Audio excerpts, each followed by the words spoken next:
Conscious mind, subconscious mind and super conscious mind, यानी चेतन मन, अचेतन मन, अति चेतन मन, इन 3 शब्दों को आपने कहीं ना कहीं ज़रूर सुना होगा।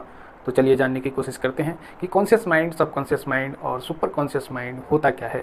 इन 3 शब्दों में कॉन्शियस वर्ड कॉमन है, जिसका मतलब होता है अलर्ट या अवेक, मतलब जो भी चीज़ें आपके आसपास हो रही है, क्या आप उससे अवगत हो या नहीं।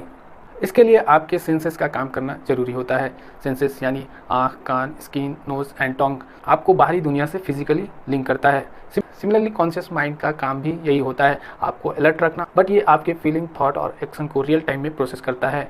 अभी क्या चल रहा है उसको एनालाइज करके असेसमेंट करता है, फिर एक बेहतरीन डिसीजन लेने में आपको मदद करता है। कॉन्शियस माइंड का बेस्ट एग्जांपल आचार्य प्रशांत किशोर जी देते हैं। जैसे बाइक की स्पीड मेजर करने के लिए स्पीडोमीटर की आवश्यकता होती है, वैसे इंसान की करंट सिचुएशन जानने के लिए कॉन्शियस माइंड की आवश्यकता पड़ती है। कॉन्शियस माइंड को एक्टिव माइंड भी बोला जाता है। दैट मीन्स आपको पता होता है कि आपका माइंड एक्टिव है, बट वहीं सबकॉन्शियस माइंड में आपको पता नहीं होता है, बट आपका माइंड बैकएंड में काम करता होता है। सबकॉन्शियस माइंड के हेल्प से आप डेली के एक्टिविटीज़ करते हो, जैसे सांस लेना, ड्राइविंग करना। सिंपल, जब एक बार आप ड्राइविंग सीख लेते हो तो उसके बाद आपको ये याद रखने की ज़रूरत नहीं होती है कि क्लच कहाँ है, गियर कहाँ है, कब दबाना है, कब नहीं दबाना है।